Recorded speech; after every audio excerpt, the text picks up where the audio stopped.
Si je viens, je fais ce qui est là. Vous voyez, la LED verte est allumée. Ce qui veut dire ici, j'ai trouvé le bon algorithme. Donc, l'algorithme s'est exécuté correctement. Donc, au cas où je me trompais et j'appuyais ici, par exemple, au niveau du second bouton pour soi, vous voyez la LED. Bonjour et bienvenue chez tous. Dans la vidéo d'aujourd'hui, nous allons apprendre les bases de l'algorithme. Mais avant de continuer, nous allons définir tout d'abord ce que c'est que l'algorithme. Alors, un algorithme, c'est juste une suite d'instructions qui, une fois exécutée correctement, conduit à un résultat donné. Alors, concrètement, ça veut dire quoi? Supposons que nous avons deux LED. Donc, nous avons deux LED. On a ici LED verte et LED de couleur rouge. Et également, nous avons deux boutons pour soi. Donc, on a ce qui est ici. Là, on a un bouton pour soi B1 et un bouton pour soi B2. Et ce que nous voulons, on veut, si on appuie sur le bouton pour soi numéro 1, la LED verte s'allume. Donc, au cas contraire, si on appuie sur le bouton pour soi numéro 2, la LED rouge cliente puis s'éteint. D'accord. Ce que nous voulons, c'est que si un utilisateur vient, par exemple, ce que nous, on va lui écrire, c'est que il vient, on lui dit appuyez sur un bouton pour soi. Donc, on lui dit d'appuyer sur un bouton pour soi. Ici, on n'a pas spécifié sur quel bouton pour soi il va appuyer. D'accord. Si, ici, quoi, si l'individu, par exemple, l'individu appuie sur B1, ce que nous voulons, c'est que quoi, la LED verte est allumée. Ce qui veut dire que l'individu a trouvé ce que nous voulons. D'accord. Au cas où l'individu se trompait. Donc, ça fait sinon, si l'individu appuie, par exemple,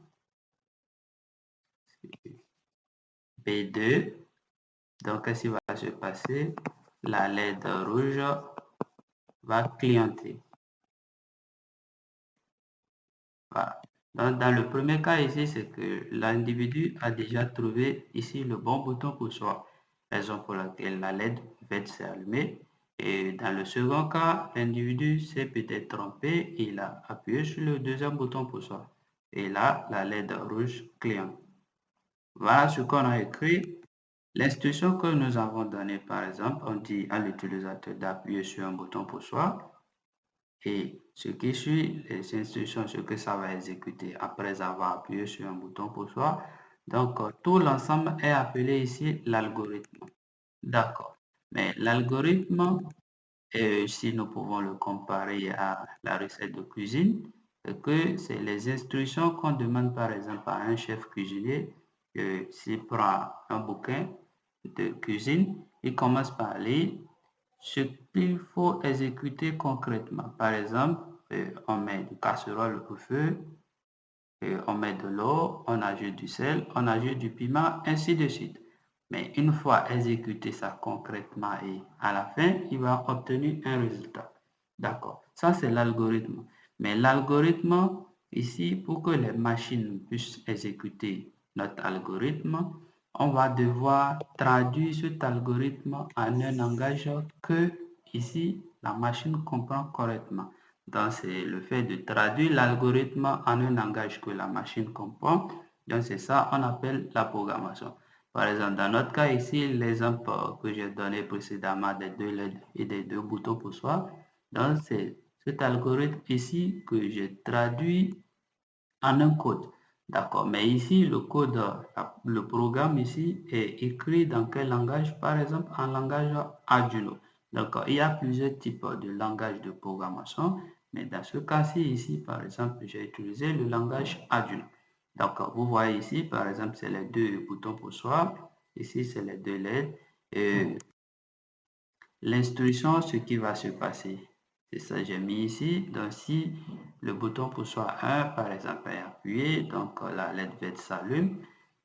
pendant un bon moment, puis s'éteint au cas où la LED rouge est appuyée au lieu de la LED, au cas où le bouton poussoir numéro 2 est appuyé au lieu du bouton poussoir numéro 1, donc la LED rouge cliente. Donc l'instruction de clignotement, c'est ça, j'ai mis ici. D'accord. En gros, ça, c'est ça, on appelle ici le code. Et le premier, c'est ça qui est l'algorithme.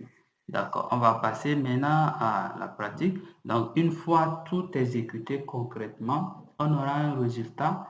Et le résultat ici, c'est le résultat, soit le résultat voulu, soit le résultat non voulu. Maintenant, dans notre cas ici, si c'est le bouton poussoir numéro 1 qui est appuyé, donc le résultat voulu est que la LED avait s'allume. Donc, au cas où l'utilisateur se trompe, il appuie sur le bouton poussoir numéro 2. Donc, la LED rouge commence par clignoter. Ça, c'est le mauvais résultat. Le résultat qu'on ne veut pas. D'accord. On passe maintenant aux pratiques. Alors, donc, comme on peut le constater ici, nous avons un circuit, un câblage qui est constitué ici de quoi?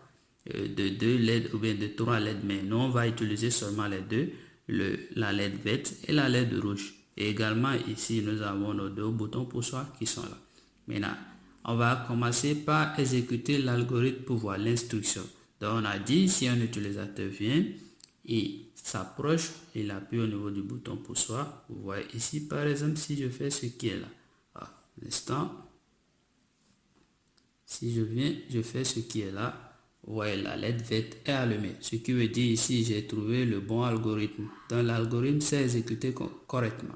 Donc, au cas où je me trompais et j'appuyais ici, par exemple, au niveau du second bouton poussoir, vous voyez, la LED rouge a commencé par clignoter. Ce qui veut dire ici, l'instruction ou bien l'algorithme n'est pas le résultat voulu. Voilà, en gros, c'est ça.